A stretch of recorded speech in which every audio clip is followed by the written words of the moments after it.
Hello everyone, Big Clinky here with a much due update video. So, remember the last update video that I did? Well, a lot of stuff that I said in it has become outdated.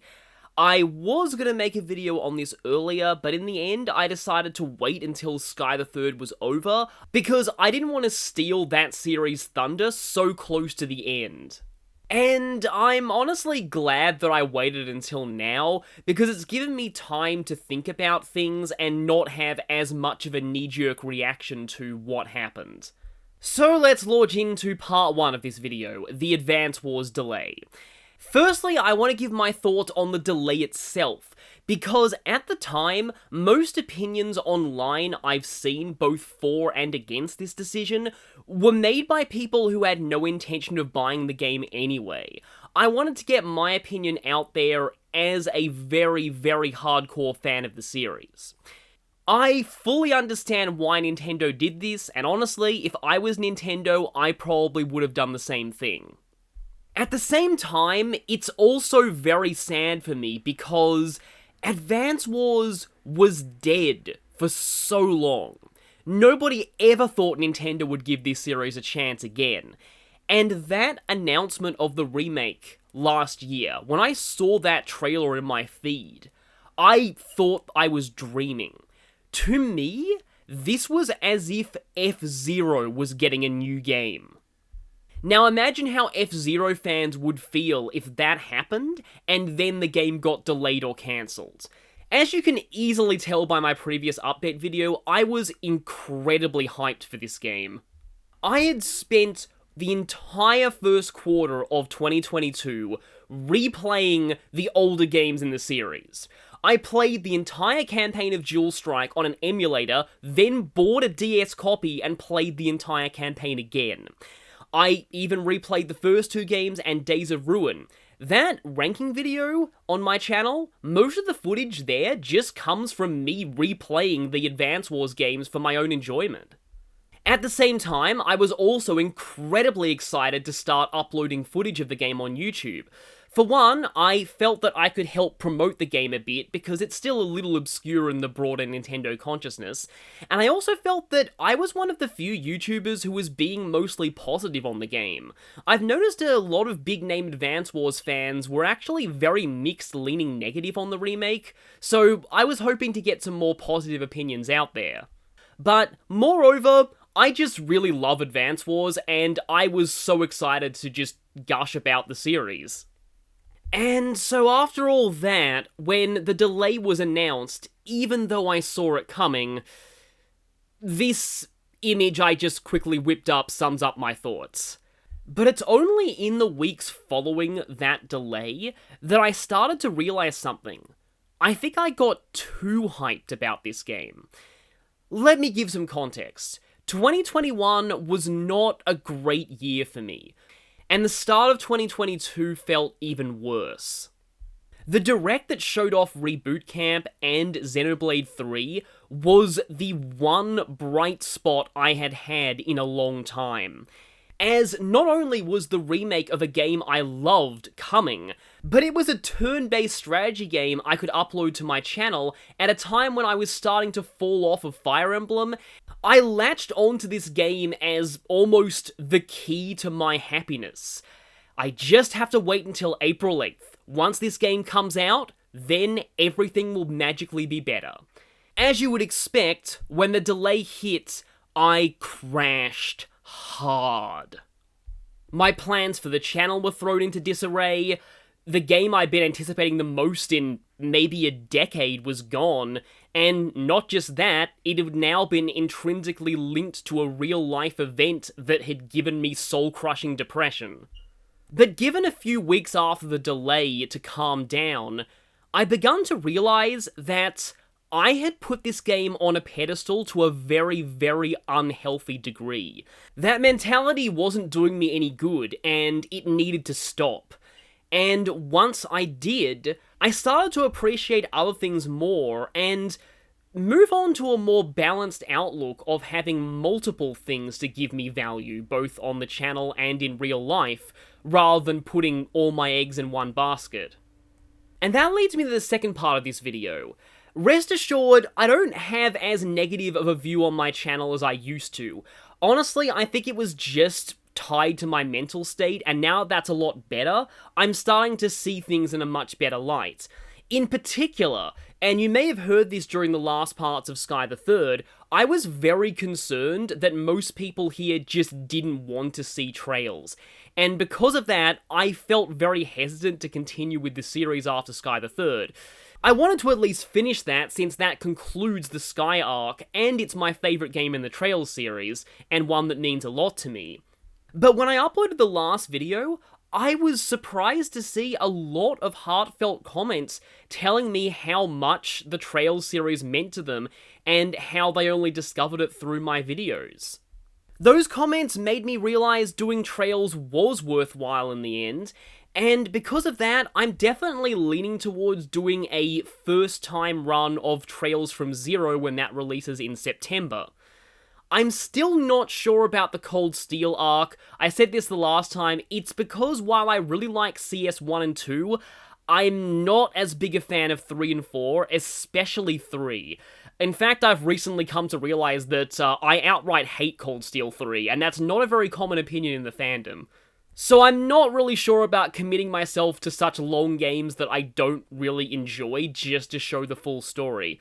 But the Crossbell games are the localizations that we've long waited for. It's only 2 games as opposed to 4, and Zero follows on directly from Sky the Third when it comes to a few plot points and character arcs, so I think it would be fitting. But while I'm here, I might as well put out a slight request for Zero and Azure. I don't know if there's anyone out there who could make me a spoiler-free max side quests and points guide for those games. What I mean is, even though I know some plot summaries, I've never played those games myself, and as such, I don't want to know where exactly you go during the story, I don't want to know about bosses or things like that, but I do want to know things like, talk to this NPC at this time for a hidden quest, or choose the third option in this conversation for bonus DP. I'm sure there are good walkthroughs out there, but most of them directly list the locations you visit in every chapter and what order you visit them in, and that's a little too much of a spoiler for my liking. I know making a full guide like that is a pretty big ask, but I'm just asking in case there's anyone here willing to do that. I mentioned this in the previous update video, but in case you didn't watch that, my level of blindness on the Crossbell games is very similar to how I am on Great Ace Attorney.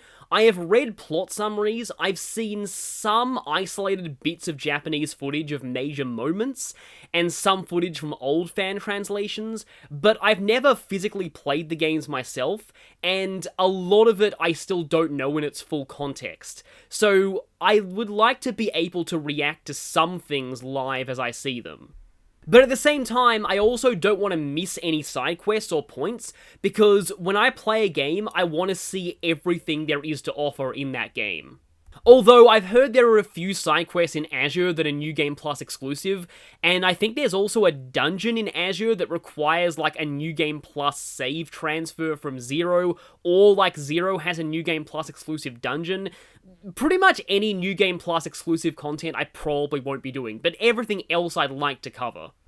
So that's a likely plan for the future, but that's not until September. The question now is what I'm going to do in the meantime. My original plan was to work on getting Persona 5 ready in the background while I was doing the Advance Wars games, because those are playthroughs that would be informative, but at the same time, I don't need to research much about Advance Wars because I've played them so much as a kid, I pretty much know them inside out anyway. With those games being delayed though, I've been able to do a lot more Persona 5 prep work.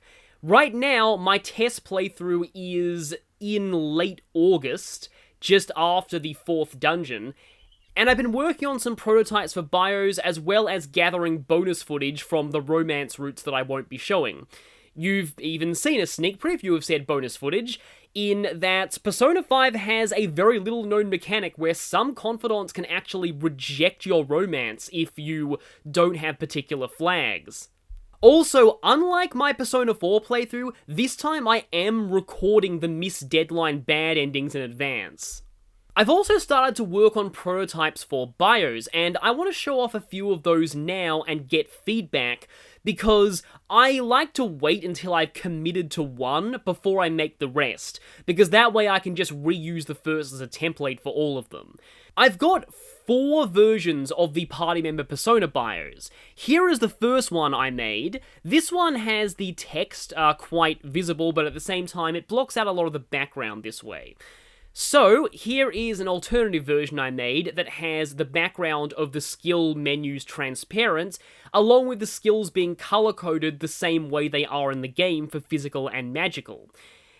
I've also put HP and SP along with the rest of the stats, but I'm not sure how I feel about this, because the way these stats scale compared to the others, it makes it harder to tell the character's individual strengths, since nobody in P5 has truly bad SP. To show you what I mean, here's Ryuji. With the scale I've used, his SP bar matches his strength bar, strength being one of his best stats, and SP being one of the worst of the party. Because of that, here is another version where HP and SP are listed separately from the other stats. I personally prefer this one, but tell me what you think. And here is a 4th and final version that actually shows the party members alongside their personas like I did for 3 and 4's party bios. Originally, I didn't think this would look good, but I actually made this look kinda alright, especially with Arn.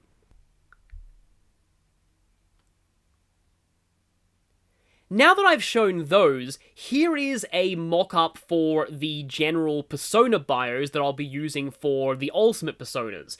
Don't mind the fact that Arsene's skill set is copied twice, it's just to have room for personas that learn up to 8 skills. That's also what the strong for all elements is there for. I'm using this as a template that I can just take parts out of based on the other personas I use it for. I haven't started on the confidant bios yet. Expect me to do that a lot, given how much I said social link in my P3 and 4 playthroughs. And that's for one reason that I want to ask you guys about. So, you know how back in P4 I managed to show the number of points required for every rank up for each social link? That's because that information was readily available online, except for Aeon and Jester, but that was only 2 social links, so I could quite easily brute force my way through figuring out the individual numbers on a test playthrough. P5 is not like that though. Despite this game's popularity, I cannot find the exact number of points you need for each rank up anywhere. I have even looked in Japanese guides and I still can't find them. You would think that these would be out there somewhere, or you'd think somebody would easily be able to data mine them out of the game, but no, I have not found any. And so that leaves me with a bit of a dilemma.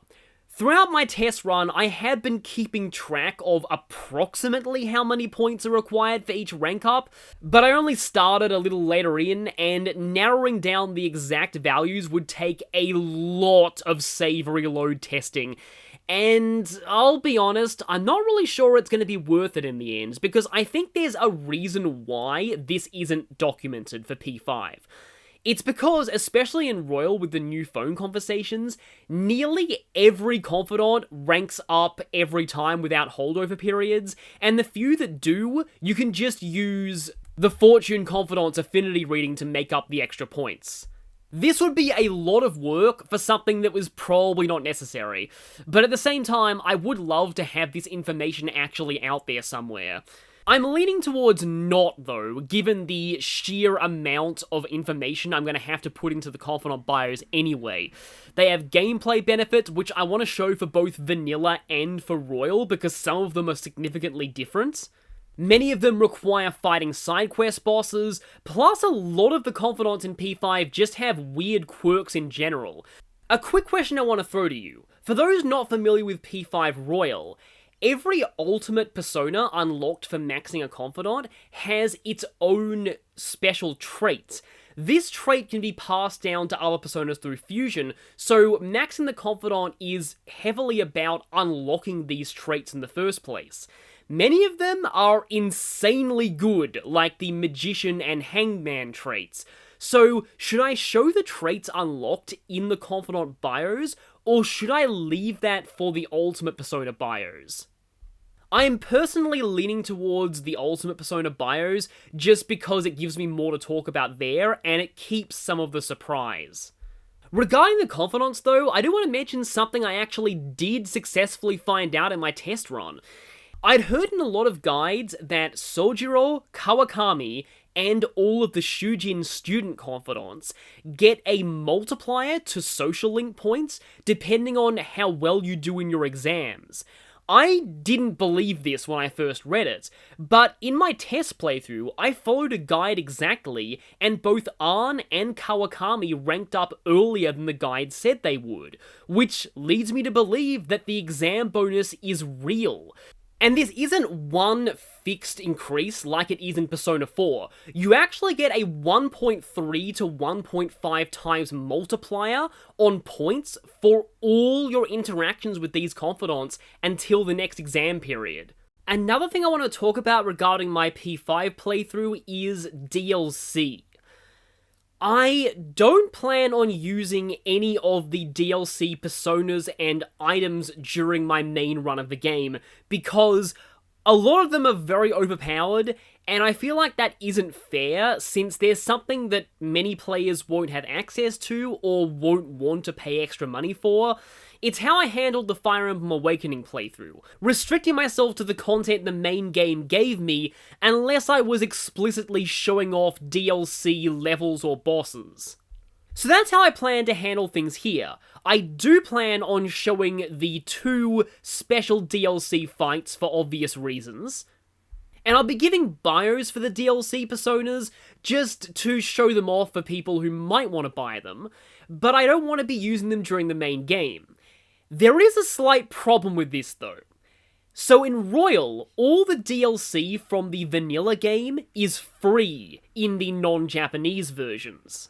You can pick it up from the beginning by examining the box in your room, and normally this wouldn't be a problem. I was just planning on showing off the free DLC outfits, which all come with music from past games, which is pretty cool, but not using any of the DLC accessories because they're quite broken, and especially not using the DLC personas. Here's the problem though, even if you don't summon them from the compendium, those DLC personas will show up as potential results in Fusion for the rest of the game, and this does mess with the Fusion chart from the base game.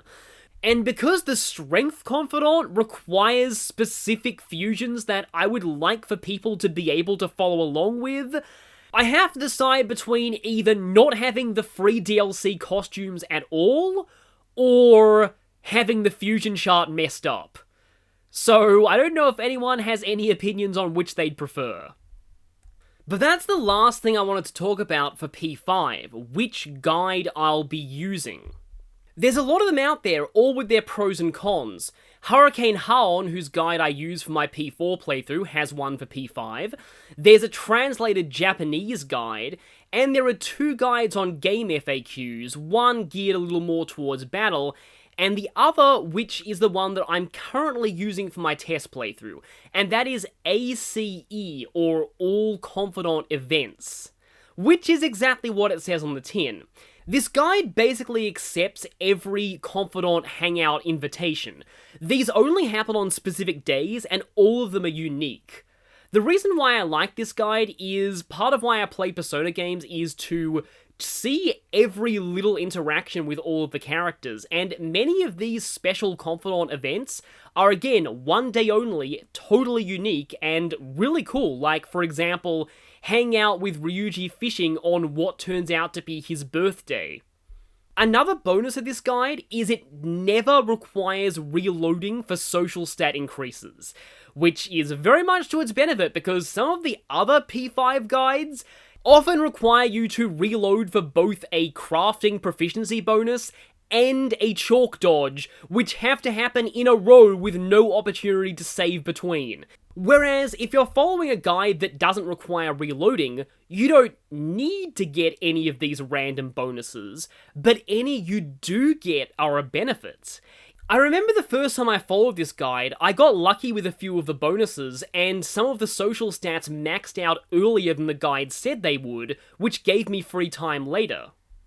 The downside of this guide is that it's a little slow with some of the confidants. In particular, I don't like the fact that it doesn't have Sun at least rank 3 by the second palace, which otherwise really helps with money grinding.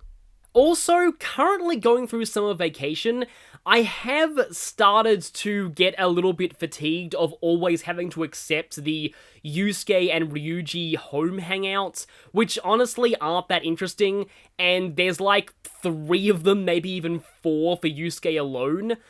I'm starting to think that if I do follow this guide, I might replace some of those with actual rank ups, but I'll still show things like the movie hangouts because they're fantastic.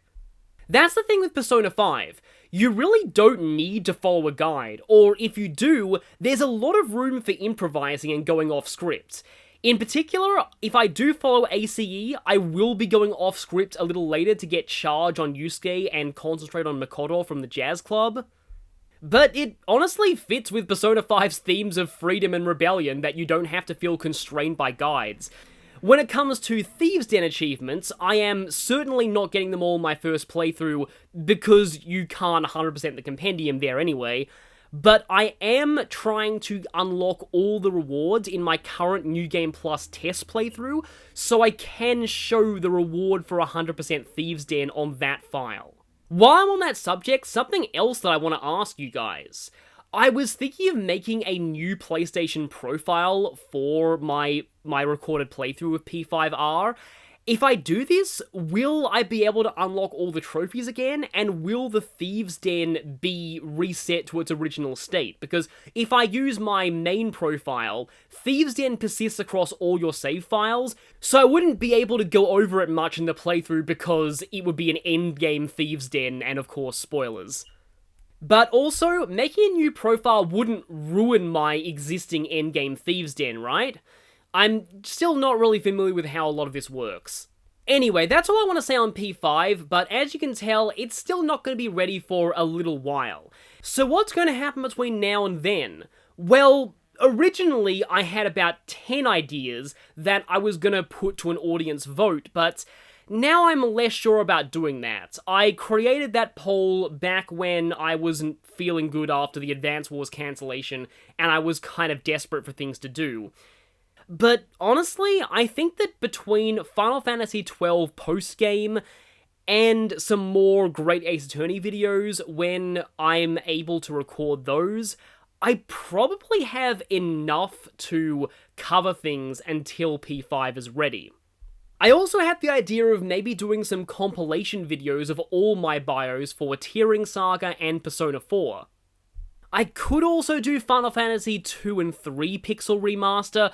I'm just not sure how much you guys are really interested in those, and from how long to beat, they're both a bit longer than Final Fantasy 1. I could also work on the super bosses from Persona 3 and Persona Q, because I still have those to do. More Cypher card openings are another consideration. And this might be awkward, and tell me what you think about this, but it's also possible I may even do Dual Strike, although that is obviously gonna be another full playthrough. If you remember my previous update video, I said this: I'll see you all for more Sky the Third, and after that, Advance Wars. Oh, and on that note, I am promising Advance Wars. If something at all happens to the reboot and it gets cancelled or delayed, I might do Dual Strike. I definitely want to do something Advance Wars related soon, so that is a promise. However, I wasn't expecting real-life events to have escalated as badly as they did, and for a long time, I just didn't feel comfortable playing any games in the Advance Wars series. However, I've got a little better at distancing myself from those events now, and I think I might be ready to play an Advance Wars game again. But again, it all depends on whether another playthrough would be too much. I suppose I should also address this, though it would seem that Persona 4 Arena Ultimax would be the perfect game to do right now. It's short, it ties into Persona, and it recently got a re-release. As I've said in the past, there are a few things that are keeping me from doing that. If I ever did do a playthrough of that, I'd want to maybe consult with somebody who is more experienced with fighting games, so I could at least talk about how good the characters are in competitive play. And I know I'm a coward for saying this, but the game would invite voice actor drama in the comment sections that I'm not in the mood to see right now. And as a quick aside, making this video the day that it's revealed Xenoblade 3 got pushed forward, which I really didn't see coming, some people are speculating that Nintendo has shuffled its release schedule around due to the delay of both Reboot Camp and Breath of the Wild 2, and that's also led some people to speculate that we might also see a new Fire Emblem game this year. I'm not sure we'd have one announced so out of the blue if it's a 2022 release, and I still think the next main Fire Emblem release will be a remake. So if one does come out, I'm not sure what I'd do with it on the channel. I did promise that I would play an FE6 remake if it ever came out, and that's the game that I'm suspecting will get remade first. We can't really tell what'll happen, so I'm not going to make any definitive plans on future Fire Emblem content yet. And with that, thanks for listening to this update video, and I will see you in whatever comes next.